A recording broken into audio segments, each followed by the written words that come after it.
कभी सोचा है कि दान यानी जेनरोसिटी को सोने में तौला जा सकता है? क्या वजन होगा उसका? आज की ये कहानी ये बस एक कहानी नहीं है, ये दान के असली मतलब और हमारी इच्छाओं के छुपे हुए बोझ की पड़ताल करती है। चलिए इस दिलचस्प किस्से में उतरते हैं। कहानी की शुरुआत ही होती है एक बहुत ही तीखी बात से। जो दान सिर्फ नाम कमाने के लिए हो, उसमें पुण्य कहाँ? सोचिए, ये शब्द एक ज्ञानी ने सीधे एक राजा के मुंह पर कहे, और बस यहीं से शुरू होता है कहानी का असली मजा, असली टकराव। तो कहानी का पहला हिस्सा है राजा का स्वार्थी दान। चलिए मिलते हैं हमारे मेन कैरेक्टर राजा रुद्रसेन से। अब कहने को तो उनकी दरियादिली के चर्चे हर तरफ थे, लेकिन हर सिक्के का दूसरा पहलू होता है ना। उनके हर दान के पीछे एक छिपा हुआ मकसद था, एक स्वार्थ। और राजा की ये सोच, ये मंशा उनके अपने शब्दों से ही साफ हो जाती है। वो कहते हैं, अगर मेरा नाम ही नहीं होना है तो फिर मैं ये दान धर्म करूं ही क्यों? मतलब साफ था, मकसद किसी की मदद करना था ही नहीं। मकसद था अपनी वाहवाही करवाना, अपनी इमेज बनाना और हाँ, पुण्य कमाना। तो देखिए, यहाँ पर दो रास्ते एकदम साफ दिख रहे हैं। एक है राजा का रास्ता, नाम और शोहरत के लिए दान देना, और दूसरा है सच्चा रास्ता, जिसमें करुणा है, दूसरों के भले की सोच है।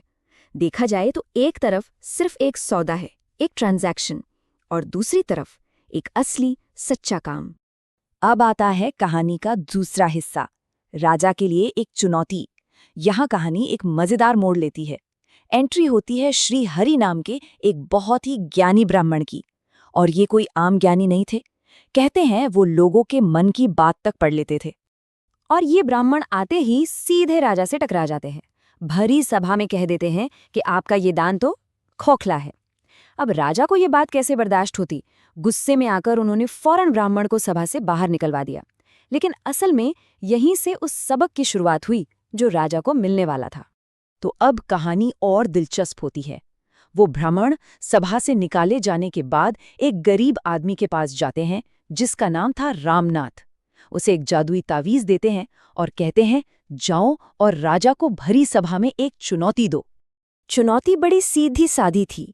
रामनाथ राजा को वो ताबीज देगा और बदले में राजा को बस उस ताबीज के वजन के बराबर सोना देना होगा। बस राजा को लगा, अरे वाह, ये तो अपनी दरियादिली दिखाने का एक और सुनहरा मौका है। उन्होंने फौरन सबके सामने बड़े जोश से ये चुनौती मान ली। और यहीं कहानी का सबसे रोमांचक पल आता है। एक बड़ा सा तराजू लाया जाता है। एक पलड़े में रखा जाता है वो छोटा सा ताबीज और दूसरे में सोना। एक सिक्का, दो सिक्के, 10, 100, धीरे धीरे राजा का पूरा खजाना उस पलड़े पर रख दिया जाता है। पर हैरानी की बात देखिए, वो छोटा सा ताबीज टस से मस नहीं होता। पूरा का पूरा शाही खजाना भी उसे झुका नहीं पाता। अब सवाल ये है कि आखिर ऐसा कैसे हो सकता है? एक मामूली सा दिखने वाला तावीज एक पूरे राज्य के सोने से ज्यादा भारी कैसे? इस सवाल के साथ ही कहानी एक ऐसे मोड़ पर आ खड़ी होती है जहां से पर्दा उठने वाला है एक बड़े राज पर। तो अब आते हैं हम चौथे हिस्से पर, इच्छा का असली वजन। इस गुत्थी को सुलझाने के लिए वही ब्राह्मण सभा में वापस आते हैं और वो बताते हैं कि इस ताबीज का वजन फिजिकल है ही नहीं, इसका वजन तो कुछ और ही है। और यहीं पर इस कहानी का सबसे बड़ा सबक छिपा है। देखिए, सोना किस चीज का प्रतीक है? इंसान की कभी न खत्म होने वाली इच्छा का, लालच का। और दूसरी तरफ चावल का एक दाना या मान लीजिए एक कटोरी चावल, वो किस चीज का प्रतीक है? एक छोटी सी जरूरत का, जो पूरी हो सकती है, जो पेट भर सकती है। इसीलिए तराजू सोने से तो कभी बराबर नहीं हुआ, क्योंकि इच्छाएं अनंत हैं।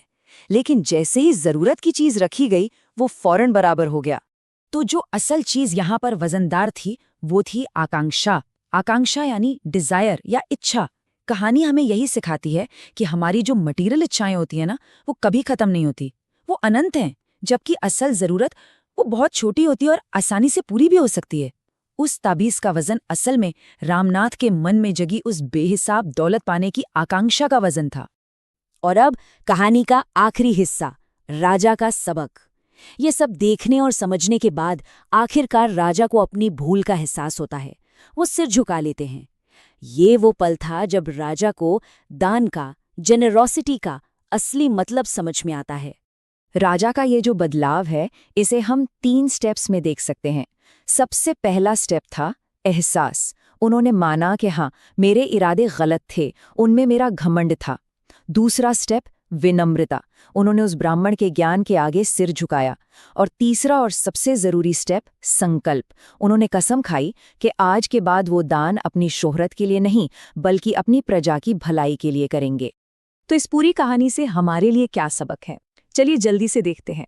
पहला, असली दान पहचान के लिए नहीं, दिल में बसी करुणा के लिए होता है। दूसरा, मटीरियल चीजों की इच्छा यानी आकांक्षा एक ऐसा बोझ है जो कभी हल्का नहीं होता। तीसरा, किसी की छोटी सी जरूरत पूरी करना भी बहुत बड़ा काम है। और आखिर में सबसे बड़ी बात, कोई भी काम कितना बड़ा है, ये इस बात से तय नहीं होता कि वो काम क्या है, बल्कि इस बात से तय होता है कि उसके पीछे का इरादा क्या है। और ये कहानी हमें आखिर में एक बहुत गहरे सवाल के साथ छोड़ जाती है कि हम जो भी करते हैं, हमारे उन कामों के पीछे जो इरादे होते हैं, उनका असली वजन क्या है।